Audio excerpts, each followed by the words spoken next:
Hey folks, I'm working with a client that has a spending problem, and I'm trying to work with them to develop techniques that will help them control their spending on wants. I think you know what the difference between wants and needs. The definition between those, wants are things that, you don't have to have. They're things like a mountain bike, a paddle board, the latest iPhone. Needs are things like food, shelter, clothing, medical insurance, things like that. But, I shared three techniques that I've seen be used to help people with their wants and wanted to share them here. I've instilled these values in my kids, and I'm going to use my daughter as an example. You know, um, uh, she lives out in Idaho. She lives on the Snake River. And, there's a lot of paddleboarding and kayaking that happens on this river. She's right next to it. So she was looking at, hey, should I buy a paddleboard? Now, you can rent them, $20 an hour. They're not always available, but you can rent them. Um, she first rented it a couple times and said, hey, do I like this? Can I see myself doing this on a regular basis? And her answer was yes. And she, talked to some friends, talked to some coworkers, hey, do you paddleboard? What do you own? Do you rent? Do you do it all the time? Can you do it as much as you thought you would?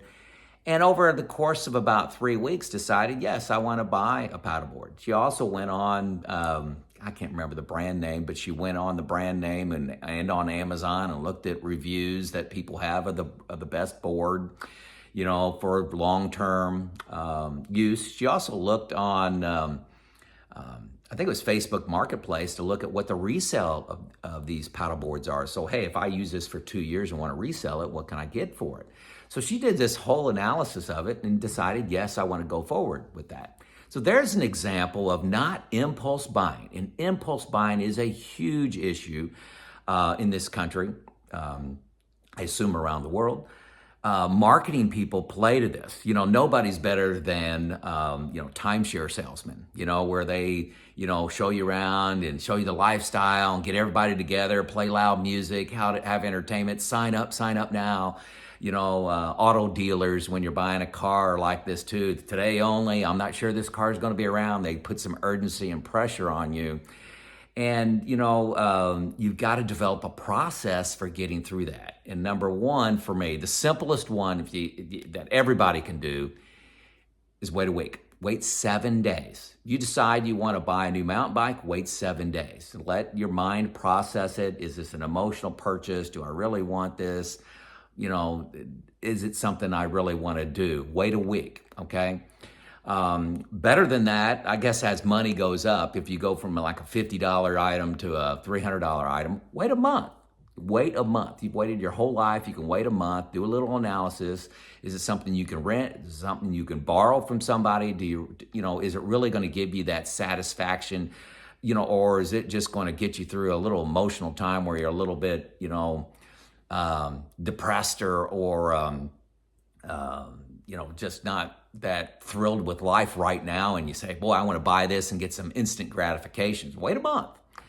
Another technique, and you can combine this with the other two, is phone a friend.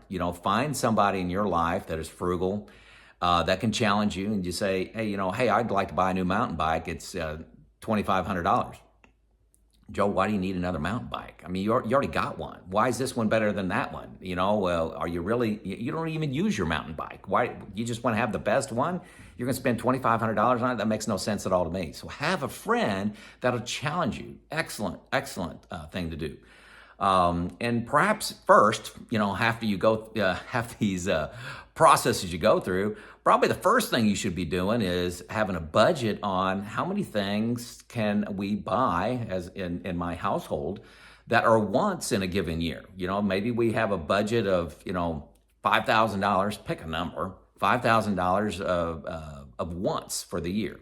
So where are you at your budget? Do you want to spend this $2,500? Do you want to spend this $500? Whatever it is, $50 on a want. Where is it in your budget? Go through this process to decide, is this an emotional purchase? And I'm telling you, probably about 80% of what people buy are emotional purchases, and that's what gets them in trouble. your MasterCard or Visa bill just goes up. You pay the minimum, and you're going down this very slippery slope of spending more than you have, keeping up with the Joneses, fear of missing out, all these things going on. I deserve this. I deserve this.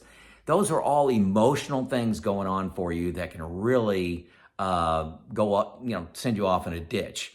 I know people that spend several $100s a month on wants, and just for simple math, $500 a month in unnecessary purchases.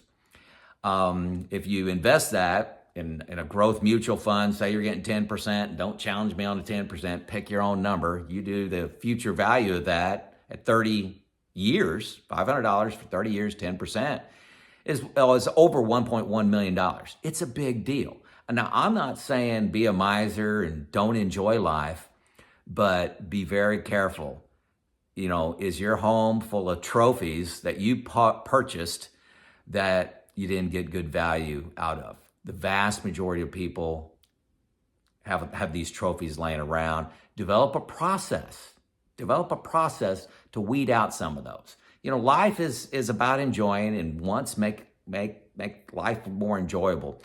But I promise you, the vast majority of your wants you purchase, you just do not get the value out of them. Borrow a paddleboard, borrow that mountain bike from somebody, borrow a boat, borrow whatever, and see if you enjoy it. See if you can permanently borrow it. Maybe you can just give somebody $100 every time you use it. And that may be a better financial decision for you, but you have to have a process for weeding through the wants, because you can greatly outspend your income. This is Joe out.